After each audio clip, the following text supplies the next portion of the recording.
తెలంగాణ తొలి ముఖ్యమంత్రి కేసీఆర్ గారి నాయకత్వంలో కరోనా తర్వాత 100 ఏళ్ల ముందు చూపుతో హైదరాబాద్ నలుదిక్కుల 4 సూపర్ స్పెషాలిటీ ఆసుపత్రులు నిర్మించాలని ఆనాడు కేసీఆర్ గారి ప్రభుత్వం నిర్ణయించింది.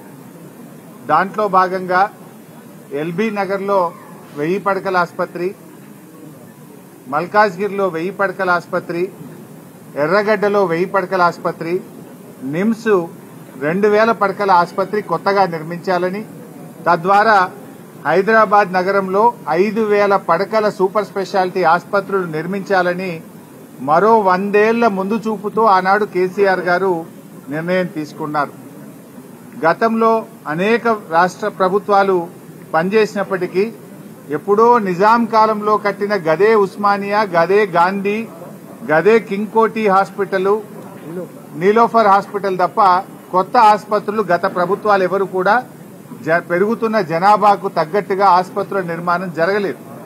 కానీ కరోనా వచ్చిన తర్వాత కేసీఆర్ గారు రాష్ట్ర ప్రజల ఆరోగ్యం, పేదల ఆరోగ్యాన్ని దృష్టిలో పెట్టుకొని ఇలా పేదలు కార్పొరేట్ ప్రైవేట్ ఆసుపత్రులకు వెళ్లి అప్పుల పాలవుతున్నారు, వారికి సరియైన వైద్యం అందడం లేదని, ఈ కొత్తగా వస్తున్న రోగాలను పేదల ఆరోగ్యాన్ని దృష్టిలో పెట్టుకొని పేదలకు ప్రభుత్వ రంగంలో కార్పొరేట్ సేవలు అందించాలి, సూపర్ స్పెషాలిటీ వైద్య సేవలు అందించాలని ఈ 4 టిమ్స్ ఆసుపత్రిని, వరంగల్లో 2000 పడకల హెల్త్ సిటీని కేసీఆర్ గారు ప్రభుత్వం ప్రారంభించారు.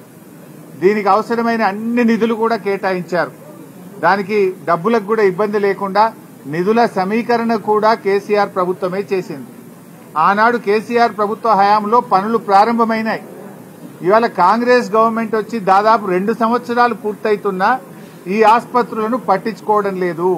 ఇప్పుడు మనం ఎల్బీ నగర్ టిమ్స్ ఆసుపత్రి దగ్గర ఉన్నాం. ఇవాళ గౌరవనీయులు సుధీర్ రెడ్డి ఎమ్మెల్యే గారి నాయకత్వంలో వారి నియోజకవర్గంలో ఉన్న టిమ్స్ ఆసుపత్రిని విజిట్ చేయడానికి వచ్చాం. ఇక్కడ ఏమైంది? ఆనాడు భూసేకరణ చేసింది కేసీఆర్ ప్రభుత్వం, టెండర్లు పిలిచింది కేసీఆర్ ప్రభుత్వం, డిజైన్లు పూర్తి చేసింది కేసీఆర్ ప్రభుత్వం, నిధులు సమీకరించింది కేసీఆర్ ప్రభుత్వం. ఆ రోజు సెల్లార్తోని మొదలుకొని 6 అంతస్తుల వరకు భవన నిర్మాణాన్ని పూర్తి చేసింది కేసీఆర్ ప్రభుత్వం.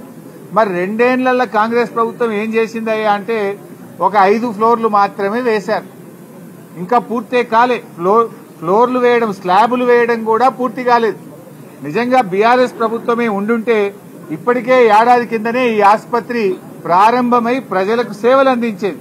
అంటే రేవంత్ రెడ్డికి ఎక్కడ కేసీఆర్ కు పేరు వస్తుందో, ఎక్కడ బీఆర్ఎస్ ప్రభుత్వాన్ని ప్రజలు గుర్తు చేసుకుంటారో అని కావాలనే ఈ ఆసుపత్రి యొక్క నిర్మాణాన్ని స్లో చేస్తా ఉన్నారు. అంటే ముందు చూపు లేని మందబుద్ధి కలిగిన నాయకులు వీళ్ళకి ఎంతసేపు రాజకీయమే తప్ప ప్రజలంటే పట్టదు, పేద ప్రజల వైద్యం పట్టదు. ఎందుకు 2 సంవత్సరాల నుంచి టిమ్స్ ఆసుపత్రి పూర్తి కాలేదు, ఎందుకు పనులు ఆలస్యం అవుతున్నాయని నేను ప్రభుత్వాన్ని అడుగుతా ఉన్నా.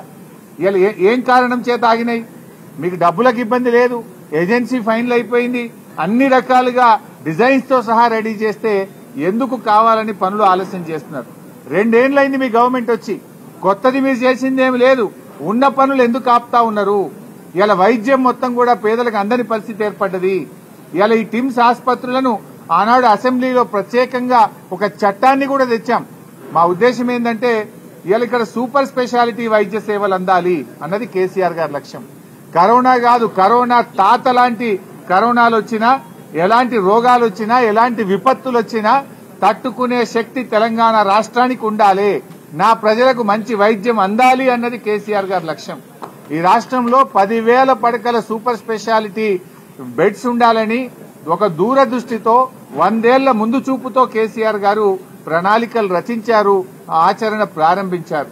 కానీ నేటి కాంగ్రెస్ ప్రభుత్వం కొత్తగా చేసిందేమి లేదు, ఉన్న పనులను కూడా ఈరోజు ఆపే ప్రయత్నం చేస్తా ఉన్నారు. ఆనాడు కేసీఆర్ గారు 33 జిల్లాలకు 33 ప్రభుత్వ మెడికల్ కాలేజీలు పెట్టారు. 33 ప్రభుత్వ మెడికల్ కాలేజీలు పెట్టి ప్రజలకు ఆ జిల్లాలోనే వైద్యం అందాలి, విద్య రావాలి, డాక్టర్ల సంఖ్య పెరగాలి, పేదలకు వైద్యం అందుబాటులోకి రావాలన్నది కేసీఆర్ గారి కల. ఆనాడు గత ప్రభుత్వాలు మొత్తం కలిపి తెలంగాణలో 2850 మెడికల్ సీట్లుంటే 10 ఏళ్ల కేసీఆర్ గారి హయాంలో 10,000 ఎంబీబీఎస్ సీట్లను పెంచడం జరిగింది. ఆ రకంగా చేశాం. ఇలా బాధ కలిగేది ఏంటంటే మహేశ్వరం నియోజకవర్గం, మా సబితక్క నియోజకవర్గం మహేశ్వరంలో ఆనాడు రంగారెడ్డి జిల్లా మెడికల్ కాలేజ్ శాంక్షన్ చేయడం జరిగింది. ఆ మెడికల్ కాలేజీకి జీవో నంబర్ 86 5/7/2023 నాడు మహేశ్వరంలో మెడికల్ కాలేజీ పెడుతూ ప్రభుత్వం జీవో ఇచ్చింది.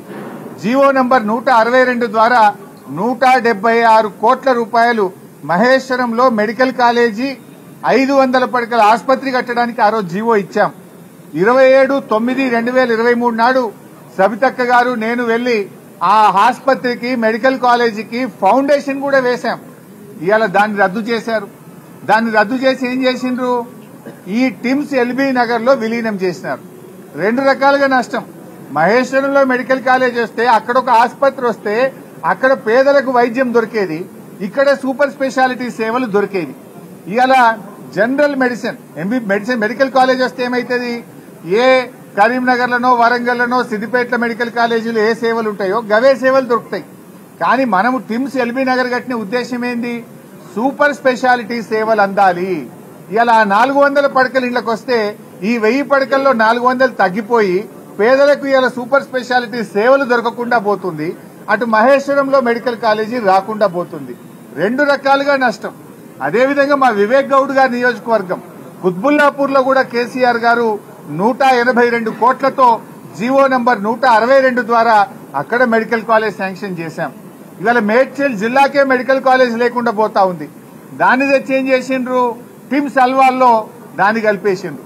అంటే ఇవాళ కుత్బుల్లాపూర్ కాన్స్టిట్యున్సీలో పేదలకు వైద్యం అందుబాటులో లేకుండా దాన్ని తీసుకుపోయి అల్వాల్లో కలిపేసిండ్రు. కేసీఆర్ గారి ఆలోచన ఏంది, అల్వాల్లో 1000 పడకల టిమ్స్ రావాలి, కుత్బుల్లాపూర్ లో మెడికల్ కాలేజ్ తో పాటు 500 పడకల ఆసుపత్రి రావాలి. కేసీఆర్ గారి ఆలోచన ఏంది, ఎల్బీ నగర్ లో 1000 పడకల సూపర్ స్పెషాలిటీ ఆసుపత్రి రావాలి, మహేశ్వరంలో 500 పడకలతో మెడికల్ కాలేజీ రావాలి. అంటే ఇలా మహేశ్వరంలో మెడికల్ కాలేజ్ లేకుండా చేసిండు, కుత్బుల్లాపూర్ లో మెడికల్ కాలేజ్ లేకుండా చేసిండు. ఇవాళ అక్కడ పేదలకు ఆసుపత్రులు రాకుండా ఈ ప్రభుత్వం నిర్ణయం చేసింది. అంటే ప్రభుత్వం కోతలెట్ల పెట్టాలని ఆలోచిస్తుంది తప్ప పేదలకు సేవెట్లా చేయాలనే సోయి ఈ రేవంత్ రెడ్డి ప్రభుత్వానికి లేకుండా పోయింది. ఇవాళ మీ తప్పుడు చర్యల వల్ల మహేశ్వరం ప్రజలకు, కుత్బుల్లాపూర్ ప్రజలకు ఇవాళ తీవ్రమైన నష్టం జరుగుతా ఉంది. అంతేకాదు రాష్ట్ర ప్రజలకు అటు అల్వాల్లో ఇటు ఎల్బీ నగర్ టిమ్స్ లో కూడా 400-500 పడకలు తగ్గిపోయి సూపర్ స్పెషాలిటీ సేవలు ఇవాళ ప్రజలకు అందకుండా పోయే పరిస్థితి ఏర్పడ్డది. వీటి పనులను చేయరు. 2 ఏళ్లైనా ఈ ఆసుపత్రులు ఇంకా పేదలకు సేవలు అందించడం లేదు. ఎందుకు ఈ నిర్లక్ష్యం అని మేము అడుగుతా ఉన్నాం. ఎందుకు, ఏ కారణం చేత నిర్లక్ష్యం చేస్తా ఉన్నారు? ఇలా అన్ని ఫైనల్ ఉన్నాయి కదా, కట్నీళ్లు పెట్టిన పొయ్యోలు ఉన్నది. గట్టిగా చేస్తే 6 నెలల్లో పేదలకు వైద్యం అందించవచ్చు. ఇప్పటికైనా రేవంత్ రెడ్డి ప్రభుత్వాన్ని హెచ్చరిస్తా ఉన్నాం. తక్షణమే వరంగల్లో 2000 పడకల హెల్త్ సిటీని, హైదరాబాద్ లో నిర్మిస్తున్న 4 టిమ్స్ ఆసుపత్రుల పనులను యుద్ధ ప్రాతిపదికన పూర్తి చేయాలి. ఈ 10,000 పడకల సూపర్ స్పెషాలిటీ బెడ్స్ ను ప్రజలకు అందుబాటులో తేవాలి అని ఈ ప్రభుత్వాన్ని మేము కోరుతా ఉన్నాం. ఇవాళ ఈ ప్రభుత్వం, మీరు రాజకీయం ఉంటే చేసుకుందాం, మా మీద కేసులు పెట్టుకో, మమ్మల్ని జైలు వేస్తే వేసుకో, కానీ వైద్యం పేదలకు ఆపే హక్కు నీకు లేదు.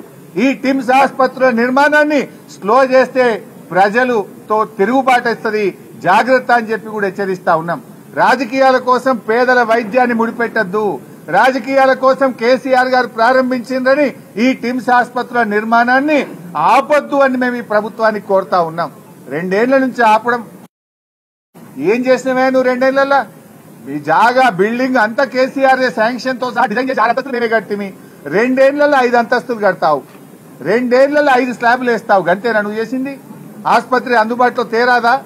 డెడ్ లైన్లు మారుతున్నాయి, డేట్లు మారుతున్నాయి తప్ప ఆసుపత్రి నిర్మాణం పూర్తయితలేదు. ఎప్పుడు మంత్రులు, ముఖ్యమంత్రి రివ్యూ చేసినా డెడ్ లైన్లు పెడుతుండ్రు, డేట్లు పెడుతుండ్రు, డేట్లు మారుతున్నాయి, కానీ ఆసుపత్రి నిర్మాణం జరుగుతలేదు. ఇవాళ అన్ని బందే. కేసీఆర్ కిట్ బంద్ చేసినావు, న్యూట్రిషన్ కిట్లు బంద్ చేసినావు, అన్ని ఒకటొక్కటిగా బంద్ పెడుతున్నావు. రేవంత్ రెడ్డికి తిట్ల మీద ప్రేమ ఉంది తప్ప కిట్ల మీద ధ్యాస లేదు. కిట్లంటే పట్టవు. ఆనాడు కేసీఆర్ గారి ప్రభుత్వ ఆసుపత్రుల్లో డెలివరీలు 30% ఉంటే 9.5 ఏళ్లలో కేసీఆర్ గారి ప్రభుత్వం చేసిన కృషి వల్ల, కేసీఆర్ కిట్ వల్ల, ఎంసీహెచ్ ఆసుపత్రులు ఏర్పడడం వల్ల, అమ్మఒడి వాహనాలు పెట్టడం వల్ల 72% పెరిగినాయి. 30% గవర్నమెంట్ ఇన్స్టిట్యూషనల్ డెలివరీస్ 9 ఏళ్లలో 72% పెంచిన ఘనత కేసీఆర్ ప్రభుత్వంది. మరి రేవంత్ రెడ్డి ప్రభుత్వం ఏం చేసిండు? 2 ఏళ్లలో 72 నుంచి మళ్ళీ 55కి వచ్చింది. అంటే 17% తగ్గింది. నీ పాలన ఎట్లుంది అంటే తిరోగమనం. ప్రభుత్వ ఆసుపత్రుల్లో ఆనాడు 72% డెలివరీలు అయితే ఇవాళ 55%కు తగ్గింది. పేదలకు వైద్యములో తిరోగమనం, ప్రభుత్వ విద్యలో తిరోగమనం, ఇవాళ జీఎస్టీ వృద్ధిలో తిరోగమనం, ఇవాళ రియల్ ఎస్టేట్ వ్యాపారంలో తిరోగమనం. ఏంది రాష్ట్రమే వెనుక్కుపోతుంది నీ పాలనలో. ఇవాళ ప్రభుత్వ విద్య రేవంత్ రెడ్డి హయాంలో పోయిన సంవత్సరం నుంచి ఈ సంవత్సరానికి 47,000 మంది పిల్లలు ప్రభుత్వ పాఠశాలల్లో తగ్గారు. డెలివరీలేమో 72 నుంచి 55కు తగ్గింది. ప్రభుత్వ పాఠశాలల్లో పిల్లలు 47,000 మంది గత సంవత్సరం నుంచి ఈ సంవత్సరానికి చూస్తే తగ్గారు. జీఎస్టీ చూస్తే పోయిన సెప్టెంబర్ కు ఈ సంవత్సరం సెప్టెంబర్ కు చూస్తే 5% మైనస్లకు పోయింది జీఎస్టీ. కేసీఆర్ గారి హయాంలో ఎప్పుడు 16% పెరిగితే రేవంత్ గారి హయాంలో 5% జీఎస్టీ తగ్గింది. రియల్ ఎస్టేట్ అయితే కుప్పగూలింది, రాష్ట్ర ప్రభుత్వ ఆదాయం తగ్గింది. ఇవాళ నువ్వు సిగ్గుపడాలి, ఆత్మ విమర్శ చేసుకోవాలి. ఈ రాష్ట్రం అద్భుతంగా 10 ఏళ్లలో దేశానికి దిక్సూచిగా కేసీఆర్ నిలబెడితే నీ పాలనలో రాష్ట్రం తిరోగమనం పట్టింది. ఇవాళ అదేవిధంగా బస్తీ దవాఖాన్లు కేసీఆర్ గారి హయాంలో 450 బస్తీ దవాఖాన్లు పెట్టాం. కేంద్ర ప్రభుత్వం 15వ ఆర్థిక సంఘం బస్తీ దవాఖాన్లను చూసి మెచ్చుకున్నది. తెలంగాణను చూసి దేశాన్ని నేర్చుకోమన్నది. దేశం మొత్తం బస్తీ దవాఖాన్లు పెట్టమని చెప్పింది 15వ ఆర్థిక సంఘం. రేవంత్ రెడ్డి పుణ్యమాని ఇలా బస్తీ దవాఖాన్లో పనిచేసే డాక్టర్లకు, స్టాఫ్ నర్సులకు, అక్కడ ఉండే 4th క్లాస్ ఎంప్లాయీస్ కు 6 నెలల నుంచి జీతాలే లేవు. 6 నెలల జీతాలు ఇవ్వవా? 1వ తారీఖు ఇస్తా అంటావు. ఎందుకు ఇస్తలేవు అంటే బస్తీ దవాఖాన్లో పనిచేసే డాక్టర్లందరూ కూడా ఉద్యోగాలు ఇచ్చిపెట్టి పోవాలి, బస్తీ దవాఖాన్లు మూతపడాలి. కేసీఆర్ గారు బస్తీ దవాఖాన్లు పెట్టింది కనుక ఈ బస్తీ దవాఖాన్లు నడవద్దు, పేదలకు వైద్యం దొరకొద్దు అనుకుంటున్నావా? హైదరాబాద్ నగరంలోనే 350 బస్తీ దవాఖాన్లు పెట్టిండు కేసీఆర్. ఇవాళ జూబ్లీ హిల్స్ ప్రజలకు బస్తీలలో ఏం చెప్తున్నా ఆయన? బస్తీ దవాఖాన్లలో డాక్టర్లకు, స్టాఫ్ నర్స్ కు 6 నెలల నుంచి జీతాలు ఇవ్వలే. గతంలో 108 రకాల మందులు బస్తీ దవాఖాన్లలో దొరికితే ఇవాళ 40 రకాల మందులు కూడా బస్తీ దవాఖాన్లలో దొరకలేవు. మందులు లేకుండా చేసినా, డాక్టర్లు లేకుండా చేసినా, డాక్టర్లకు జీతాలు ఇవ్వలేదు. ఇదేనా నువ్వు చేసింది? నువ్వు కొత్తగా ఇంకెన్ని బస్తీ దవాఖాన్లు పెట్టాలి గాని ఉన్న బస్తీ దవాఖాన్లను ఇవాళ రేవంత్ రెడ్డి గారు ఊడగొట్టే ప్రయత్నం చేస్తుండు. ఇవాళ ఆరోగ్యశ్రీ నేను 10 లక్షలకు పెంచిన అంటూ ఏం చేసినావు నాయన? ఇవాళ ప్రైవేట్ ఆసుపత్రులలో మేము ఆరోగ్యశ్రీ కింద వైద్యం ఇయ్యము, ఆసుపత్రులు బంద్ చేస్తాము అంటున్నారు. నీ పుణ్యం ఎట్లుందంటే కాలేజీలు బంద్ చేస్తామని ఇవాళ ప్రైవేట్ కాలేజీలోళ్ళు చెప్తున్నారు, ఆసుపత్రులు బంద్ చేస్తామని ప్రైవేట్ ఆసుపత్రులు చెప్తున్నారు. నీ పాలన గట్లున్నది. ఆరోగ్యశ్రీ ఇవాళ 1400 కోట్ల బకాయిలు పడ్డాయి. ఆరోగ్యశ్రీకి కేసీఆర్ గారు ప్రభుత్వం ఉండగా ఎప్పటికప్పుడు నిధులు ఇచ్చాం, మంచి వైద్యం అందించాం. కేసీఆర్ గారి హయాంలో ఆరోగ్యశ్రీ కింద 8,000 కోట్ల రూపాయల డబ్బులు ఇచ్చాం. సీఎం రిలీఫ్ ఫండ్ కింద 3,000 కోట్లు ఇచ్చాం. పేదల వైద్యం కోసం ఆరోగ్యశ్రీ సీఎంఆర్ఎఫ్ కింద 11,000 కోట్ల రూపాయలు కేసీఆర్ గారి ప్రభుత్వం ఖర్చు పెట్టింది. నువ్వు వచ్చినాక 1,400 కోట్లు ఆరోగ్యశ్రీ కింద బకాయి పడ్డాయి. ఇవాళ పేదలకు ప్రైవేట్ ఆసుపత్రుల్లో ఆరోగ్యశ్రీ సేవలు నిలిచిపోయినాయి. సిగ్గుపడాలి నువ్వు. ఇప్పటికైనా ఆరోగ్యశ్రీ నిధులు విడుదల చేయి, పేదలకు వైద్యం అందేటట్టు తక్షణమే చర్యలు తీసుకోవాలని చెప్పి ప్రభుత్వాన్ని మేము డిమాండ్ చేస్తా ఉన్నాం. కంటి వెలుగు ప్రతి సంవత్సరం వృద్ధ మహిళలకు, గ్రామీణ ప్రాంతాల్లో ఉండే పేదలకు, బస్తీల్లో ఉండే ప్రజలకు ఉచితంగా బస్తీలోనే కంటి పరీక్ష చేసి కళ్లద్దాలిచ్చిన ప్రభుత్వం కేసీఆర్ ప్రభుత్వం. 2 సార్లు మేము కంటి వెలుగు చేశాం. మరి ఎందుకు కంటి వెలుగు బంద్ పెట్టినావు? కంటి వెలుగు అంటే కేసీఆర్ యాదికొస్తాడని నీకు భయమైతుందా? కంటి వెలుగు అనగానే వృద్ధులకు కేసీఆర్ కళ్లల్లో కనబడతాడని నీకు భయమైతుందా? వెంటనే రాజకీయాలు పక్కన పెట్టు, కంటి వెలుగు కార్యక్రమాన్ని యథావిధిగా కొనసాగించాలని చెప్పి కూడా మేము ఈరోజు డిమాండ్ చేస్తా ఉన్నాం. అదేవిధంగా ఈ అల్వాల్ గాని, ఎల్బీ నగర్ ఆసుపత్రులను యథావిధిగా 1000 బెడెడ్ సూపర్ స్పెషాలిటీ ఆసుపత్రులు కట్టండి.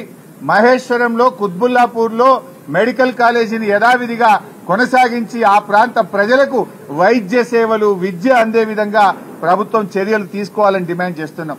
అప్పుడు ఆ రోజు మేము ఆలోచించింది ఏంటంటే ఈ 4 సూపర్ స్పెషాలిటీ ఆసుపత్రుల్లో సూపర్ స్పెషాలిటీ పీజీ సీట్స్ ప్రారంభించాలనుకున్నాం.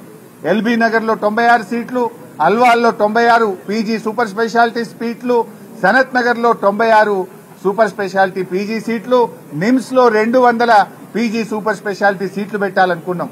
ఇప్పుడు మెడికల్ కాలేజ్ దీంట్లో కలిపితే పీజీ సూపర్ స్పెషాలిటీ సీట్లు లేకుండా పోతాయి. ఇక్కడ ఎందుకంటే మనం ఎంబీబీఎస్ డాక్టర్లను తయారు చేయడం ముఖ్యం కాదు, వారితో పాటు పీజీ సూపర్ స్పెషాలిటీ డాక్టర్లను కూడా తయారు చేయాల్సిన అవసరం ఉంది. కేసీఆర్ గారు 100 ఏళ్ల ముందుకు ఆలోచించారు. ఇవాళ డాక్టర్ల ఉత్పత్తిలో తెలంగాణ నంబర్ 1 అయిందన్నా, ధాన్యం ఉత్పత్తిలో తెలంగాణ నంబర్ 1 అయిందన్నా కేసీఆర్ గారి ముందు చూపుతో సాధ్యమైంది. ఆయన ఎంతో దూరదృష్టితో పోరాడి తెచ్చిన తెలంగాణను దేశంలోనే ఇవాళ అగ్రగామిగా నిలిపినటువంటి ప్రభుత్వం కేసీఆర్ గారి ప్రభుత్వం. మీకేమో బుద్ధి మందగించింది, మీకు ఆలోచన లేదు. మీ ఆలోచన ఎంతసేపు కేసీఆర్ గారు స్టార్ట్ చేసిన పనులు ఆపాలి, దవాఖాన్లు ఆపాలి, కేసీఆర్ కిట్ ఆపాలి, న్యూట్రిషన్ కిట్ ఆపాలి, బతుకమ్మ చీరలు ఆపాలి, కంటి వెలుగు ఆపాలి, అన్ని మంచి పనులను ఆపడమే తప్ప ఒక్క కొత్త పని చేసింది లేదు, మంచిగా చేసిన ఆలోచన అంతకంటే లేదు. చివరగా ఇవాళ మా ఉద్దేశం ఈ ఆసుపత్రులను యుద్ధ ప్రాతిపదికన పూర్తి చేయండి. డెడ్ లైన్లు పెట్టుడు, డేట్లు మారుడు కాదు. 6 నెలల్లోగా ఈ 4 టిమ్స్ ఆసుపత్రులు, వరంగల్ హెల్త్ సిటీ పేదలకు వైద్యం అందించే విధంగా ప్రభుత్వం తక్షణమే చర్యలు తీసుకోవాలని చెప్పి రేవంత్ రెడ్డి ప్రభుత్వాన్ని డిమాండ్ చేస్తున్నాం. ఒకవేళ మీరు ఇదే రకంగా మరి ఆలస్యం చేస్తే పెద్ద ఎత్తున ప్రజా ఉద్యమానికి బీఆర్ఎస్ పార్టీ శ్రీకారం చుడుతుందని హెచ్చరిస్తూ జై Telangana. I covered, I think, all points. Help.